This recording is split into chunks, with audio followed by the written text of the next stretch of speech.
Un poème tombe aux commentaires le jour du bac. C'est peut-être ton pire cauchemar. Des mots qui riment, des images bizarres, et surtout cette désagréable impression que le texte nous cache quelque chose. Beaucoup d'élèves font la même erreur. Pour se rassurer, ils se cramponnent à quelque chose qu'ils maîtrisent et se jettent directement sur les trois figures de style qu'ils ont repérées. Mais ils passent, pour la plupart, à côté du message du texte. Commenter une poésie, ce n'est pas faire un inventaire de procédés. Le vrai enjeu, c'est de comprendre ce que le poète ressent, ce qu'il souhaite transmettre, et surtout comment il s'approprie le langage pour y parvenir.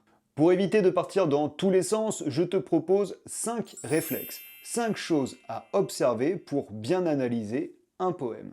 Premier réflexe, demande-toi qui parle et de quoi il parle, parce qu'un poème, c'est avant tout une voix, c'est avant tout un poète qui dit je. Oui, j'attends vos contre-exemples en commentaire, hein, Francis Ponge et compagnie. Et cette voix, est-ce qu'on la sent triste, révoltée, amoureuse, nostalgique? À qui s'adresse-t-elle? À une personne qu'on aime? À une personne absente? À la nature? Est-ce que cette voix parle à elle-même? Ce sont des questions très simples, mais elles constituent tes premiers pas vers l'interprétation.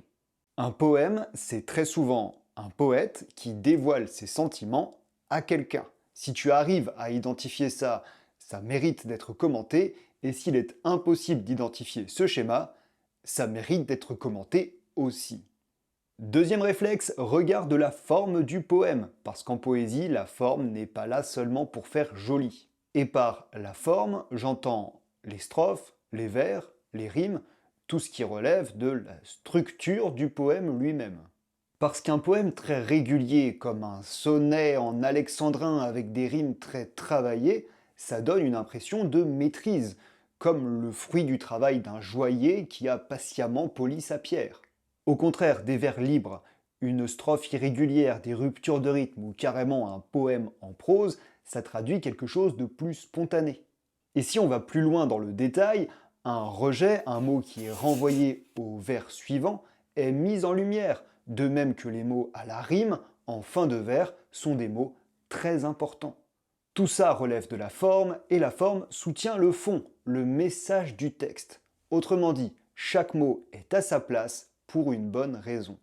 Avant de passer à la troisième étape, j'en profite pour te rappeler que si tu cherches une méthode pour réussir ton prochain commentaire, j'ai créé un PDF qui détaille absolument tout, pas à pas, étape après étape. Le lien est en description. Troisième réflexe, fais attention au son. Parce qu'un poème, c'est fait pour être lu à voix haute, c'est fait pour être entendu. Attention, le jour du bac, on ne fait surtout aucun bruit dans la salle d'examen, mais ça ne doit pas t'empêcher lors de la lecture d'être attentif aux sons les plus marquants, les plus répétés. La répétition d'un le, d'un me ou d'un ne va traduire une impression de calme et de douceur. Au contraire, un que, un te ou un re répété plusieurs fois va marquer une certaine tension, voire même de la violence. C'est comme ça qu'on interprète certaines figures de style, les figures sonores que sont l'assonance et l'allitération. Quatrième réflexe, après les sons, les images. Sois attentif aux images que contient le texte, parce qu'un poète ne va pas dire clairement « je suis triste ». Non, il va décrire un ciel gris ou une flamme qui s'éteint. Le poète ne va pas s'exprimer directement, il va suggérer ce qu'il ressent. Et cette suggestion passe par des images, par des analogies. Souvent les poèmes regorgent de métaphores et de comparaisons. L'objectif n'est pas tant de les repérer, ça tout le monde doit savoir le faire le jour du bac, c'est plutôt leur donner un sens qui nous intéresse. Interpréter une image, c'est se demander à quoi elle sert, à quoi elle renvoie. Bon, une fleur qui fane, c'est souvent le temps qui passe, mais une flamme, ça peut être aussi bien la passion que la fragilité. Globalement, il ne s'agit pas d'aller très loin non plus, hein. La nuit pour la mort, le printemps pour la jeunesse, mais décrypter ces symboles, c'est lire le texte avec justesse. Cinquième et dernier réflexe, demande-toi pourquoi ce poème a été écrit. Est-ce que le but c'est d'émouvoir le public ou la personne qu'on aime, célébrer sa beauté, se souvenir d'un moment particulier? C'est là que tous les réflexes qu'on a vus précédemment s'assemblent comme les pièces d'un puzzle.